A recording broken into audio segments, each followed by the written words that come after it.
It's the Al Travis Show, and when we talk farming, we go to the farmer who started it all.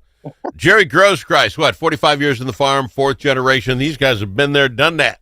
Jerry, how you doing? Well, I'm hanging in there, looking forward to fall. Well, we got fall pretty quick down here, at least in southern Minnesota. Now, everything looks fantastic. I tell you, driving around here, you can't see an open spot in some of these fields. Does 75 and a little sun, are we good enough now? Is this just waiting for things to fill out? What does this do for you in the growing stages? Well, I did check the corn here a few days ago and it was starting to dent, so that's really good news. And the average high is 79, so in the middle 70s, that's close enough to average to keep Jerry happy. Okay. And it's been a little over a week since we got any rain. So believe it or not, I'm happy with that too. Boy, a lot of August, you're hoping for a rain to help Yeah. finish out the beans, or you'd be at the county fair starting in July and you're hoping for a rain. Boy, not this year. We've had plenty of rain. And is that through to the end now? I mean, the beans and the corn will fill out with whatever water's in the ground? We're really set well down south. Okay. We've got plenty of moisture to see us through. I live in the southern metro in Dakota County, and they've got some lighter soil spots and some sandy knolls and stuff, so they could probably use a little bit more to finish out the crop. But down in our heavy black soil, Yeah. we're in great shape. Well, that's got to make you feel good. Plus, you've been going to all these fairs, the county fairs. Now, I presume you're heading to the state fair. This could have been so much worse. Think 2 weeks ago, 85, 80% humidity and sweating the second you open the car door up. Isn't it nice this week to get you to the fair? It was really nice, and even going back to Farm Fest this year was a little warm, but there was a touch of a breeze, and Yeah. it's been very comfortable. I don't mind 85 degrees and high humidity. I don't care if I sweat. My corn likes it there, and the beans like it there, and the sweet corn, so I don't care about me. All right. Let's talk a little state fair if I can. And this is background stuff. This is the stuff all us regular people want to know, but are too afraid to ask and don't have a Jerry to ask. So I'm going to throw it out there. So we get the Princess K of the Milky Way. What's her name? Mallory Thorson out of Waverly. Mhm. Okay. Honestly, I don't have a clue what makes you miss butter or not. That's not great. You picked a great gal. I'm sure she's wonderful. The big deal about it, as far as I can tell, and you're going to say there's many more things to do, but she gets her face, her entire head made out of butter. Somebody sculpts her, right? Yeah. And she's done that now. I want to know what happens to that when it's done. So they make it. She sits for hours. It's done. It looks beautiful. The fair goes on. What happens to Mallory's head?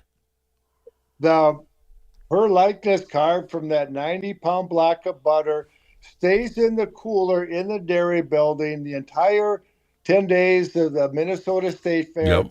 And the other finalists, they each take their turn. So they're all there. And then at the end of the fair, all of the princesses get to take it home. One thing that was cool, I was at the Princess K of the Milky Way coronation. Mm-hmm. And one of the finalists there, her mom was a butterhead. She was one of the finalists, and she still had her butterhead in the freezer. So they were going to get them out, put them side by side, maybe throw a big sweet corn party or a pancake party for all their friends and neighbors. So they've kept that butterhead for a long time. The mom did in the freezer. See, this doesn't end well. This is like when you get you take part of your wedding cake home, and then you keep it for your first anniversary, and Al puts something in the freezer on top of it and ruins it. This can't end well, having the face of your kid in the freezer. Well, I think it might get a little more attention than Al might give his wedding cake. 90-pound block of that's. I just wondered what happened. Okay, now I know, and I don't know. That would be so weird to have people over for pancakes, just start ripping butter Start off the carving kid's up. face. Yeah, I don't. Okay, there's Oh, something and weird about one that. more thing. Remember, you and I were talking about Machinery Hill at the State Fair, what it used Oh to yeah, be, and yeah. now. However, I was up there for the Princess K of the Milky Way coronation, and this is I call it the start of the state fair, the Wednesday evening, even though it officially starts Thursday Yeah. morning. We Yep. can drive right into the fairgrounds. They check in, and you can drive right over to the band shell park a half a block away. But I drove by Machinery Hill, There and you go. John Deere had a great big quad track tractor there. And then They all the did. rest of it was lawnmowers and snow Yeah. blowers. But they had one big tractor there just for Al and his old See, time. uh, And you I don't see it. I think they do that, and the fair must tell one of them every year you got to put a big one out there because otherwise it's going to stop being called, Yeah. Tractor Hill. It's just going to stop Farm Hill. They're gonna stop calling that because it's not what it was. But you remember the day? Oh, yeah. That's when you'd run and just jump. I mean, I don't know how they're kids, but the number of humans in 10 days that would crawl up and down on those tractors can't be good for Yeah. the tractor. They But couldn't that's sell them as new anymore, maybe even though they didn't have any hours on them. Yeah, but Jerry, you're a cheap guy. You'd buy one. Kids' feet? I don't care. I'll buy one. You bet. All right, let's talk some other stuff, Jerry. I saw the USDA is coming out. This is from Brownfield. 1.6 million cattle were placed in U.S. feedlots in 2025, 6% below the same July of 2024. Is that why beef prices are so high? I don't mean to be mean. Raise some more cattle, please, or they like the fact that the price is up. You were 100% right because going back even 21, 22, and 23 were really dry years. So a lot of cattle and cows went to market because there was no feed off the ranges, the pastures, and things. So we Yep. really depleted our herd. And now all at once, I mean, I've seen the data, the lowest cattle herd since going way back to the 50s or something like that. So that's what precipitated the higher prices now is those drought years. And a lot of cows went to market because the cattlemen couldn't afford to buy the feed to keep them going because the pastures and there was very little hay Yep. that they could make. And the other thing that's tough about the cattle industry is we have to talk a little bit of the birds and the bees here, Al. Are you ready? Okay.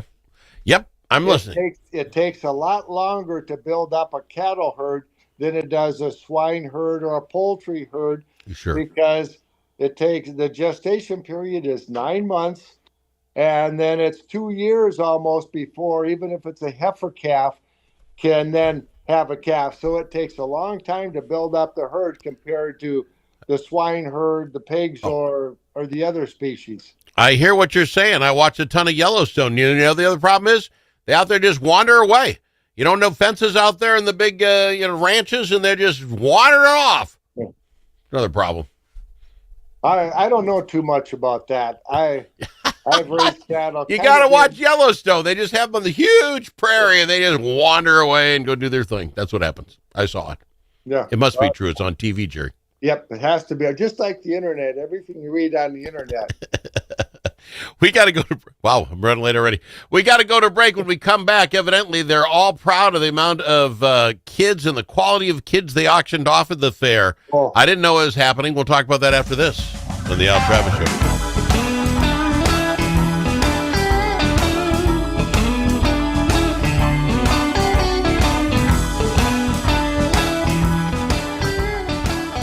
It's the Al Travis Show, and here's the story via the U of M Extension Office. Quality animals, quality kids, and quality buyers made the 46th 4-H Purple Ribbon Auction a huge success. Why are we auctioning off kids? And this just cheap labor, Jerry? What? Maybe there should be another comma in there. That I'm against this, Jerry. I'm telling you right now. They were mainly just auctioning off the premiums, Al, and it was a way to raise money for the kids and scholarships and all those things. Here's what I don't get, Jerry, and you tell me. So according to the numbers, they raised $1.3 million. I've checked this twice. $1.3 million in premium dollars from 115 head of Minnesota 4-H animals projects.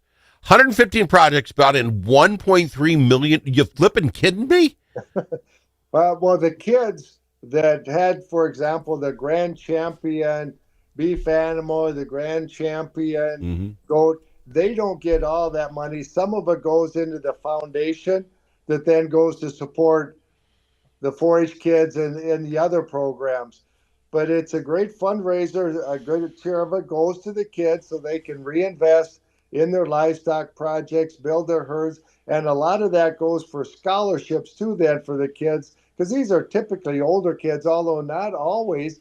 Some of those kids are, but I think you have to be going into like fourth grade before you can show livestock at the Minnesota State Fair. So Okay. some of them are younger kids too, and it all goes to the kids in the 4-H program. And it started going way back. I think they started at, Ken Tisi told me, decades ago when it was held at South St. Paul during the Minnesota State Fair, and then moved over to the State Fair. And it's the purple ribbon because you have to be champion, grand champion to get into that auction. It's a big deal. Great for the kids. I love that. Now can we turn it to the dire consequences of that is the state of farming today? I've been saving this story because it scares the bejesus out of me. This is according to CBS News, Jerry. The first case of New World screwworm, we discussed this last week, infestation in a human was confirmed in the United States.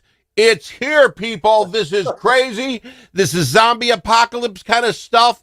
The screwworm was detected in a patient who returned to the U.S. from El Salvador, and it was confirmed by the Centers of Disease Control and Prevention.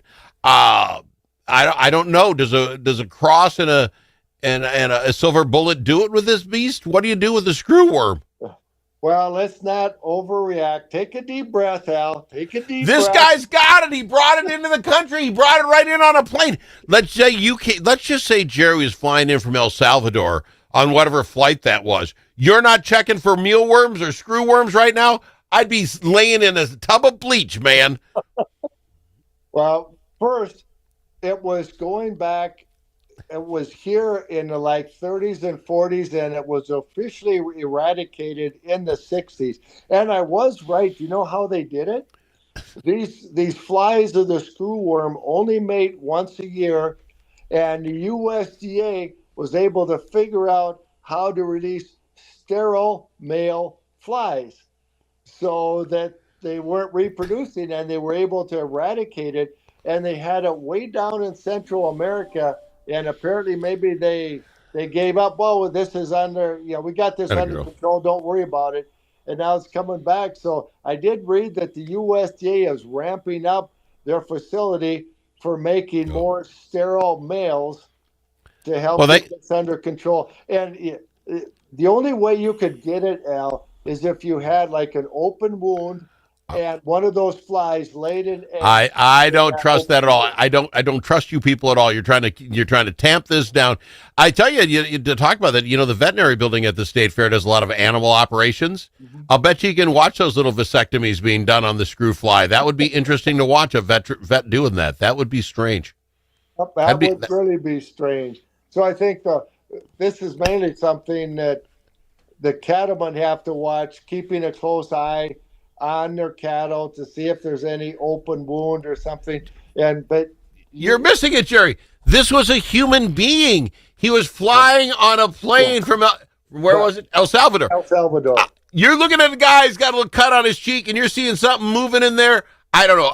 Jerry, I couldn't handle it. Then you better go to the doctor ASAP because it is treatable, and apparently it is extremely uncomfortable, and there might be even something affecting the olfactory system, so you'd know something was going on and you get to the doctor ASAP. Yeah, I love good country doctor, but you go in there not feeling well. The last thing he's checking is screwworm. All right, Jerry, love having you on the program. You know I do. Enjoy the fair for as long as you've got it through. What is it? The first. We'll see you next week, huh? Yeah. Have a good week, Al, and enjoy the golfing in the nice green. Oh, it is so nice out there. Thank you, Jerry. I appreciate the compliment. The wishes. It's Jerry Groskreutz on the Al Travis Show, farmer extraordinary. Hey, you can never be too careful with screwworm. That's all I'm saying. Watch who you're flying next to.